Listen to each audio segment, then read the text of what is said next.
Hey guys, this is Mr. Lee here, and how you guys doing? Yep, it's been a while since I have last done a main series review. And why not break up the monotony a little bit by reviewing an NES game? I'll be reviewing Metroid for the NES.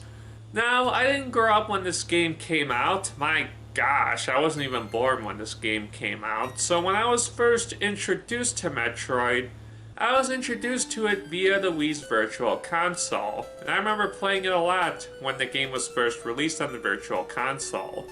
Metroid for NES is a very fun game. Even though I think that games like Super Metroid and Metroid Prime are better games, I strongly feel that Metroid was such an important part of the NES's library, and truly was a great game for the action shooter genre. Anyhow, I truly think that Metroid is an awesome game, so let's review it, shall we? We are going to be reviewing Metroid for the Nintendo Entertainment System.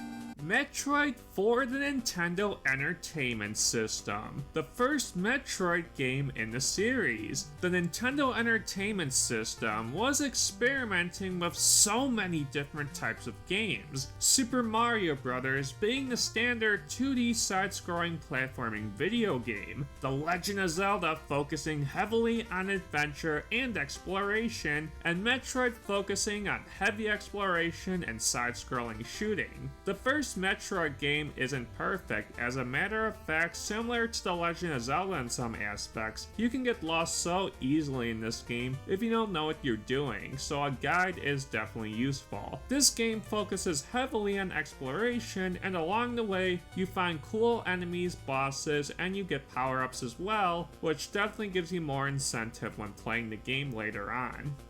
Okay, now it's time to talk about the development of Metroid.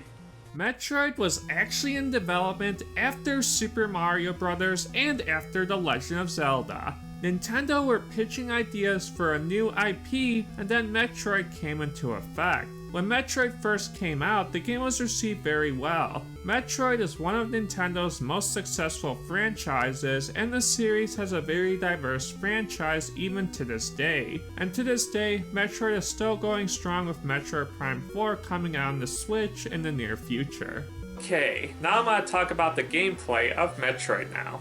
The gameplay of Metroid is very good. Now, like I previously stated earlier in this review, you get missiles and other power-ups, and you can get even more missiles and more power-ups along the way. But I really like what they included was a cheat system, and there's literally one cheat where you're just overpowered and you have everything, the freeze missiles, the other missiles, and everything. This game is just very hard though. The enemies are just unforgiving, and there are so many pitfalls that drain your energy. There were some cool boss battles as well, which I think is cool, and exploring in this game is challenging and annoying, but in a way it's truly the part of the game that makes it the most fun in my opinion, because it's always rewarding finding this item or encountering this enemy. It truly makes Metroid such a fun game to experience. Although I feel games like Super Metroid takes what made the original so great and truly expanded the gameplay, but Metroid being the first game in the series did a great job of making its world feel massive and unique.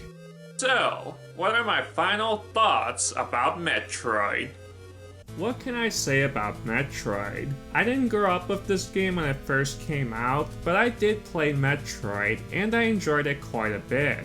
Just like The Legend of Zelda, Metroid focuses heavily on exploration, and exploring in this game was one of the game's biggest strengths in my opinion. Just finding power-ups really incentivized the experience, and not only that, the final boss was cool as well, Mother Brain.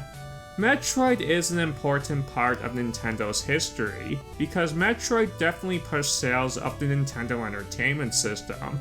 And heck, I'll go as far as saying it's definitely in the top 3 to top 5 of Nintendo's most important IPs and franchises, even rivaling The Legend of Zelda and Super Mario. Heck, I would go as far as saying that Metroid caters to so many fans that Zelda and Mario don't. And Metroid Prime 4 is going to be a big game in my opinion, and the Metroid fans definitely will be excited for that game, and heck, I will too, and I'm not even a Metroid fan. The first Metroid game wasn't perfect, because you needed a guide to get through the game. I feel that Super Metroid really took what made the first game so great and expanded upon it. But for it being the first game in the series, and at the time it came out, that Metroid was such a great game. And you can't go wrong with the reveal of Samus being a girl. Okay, Metroid gets an 8 out of 10. Thanks for watching this review, I'll see you guys next time, bye.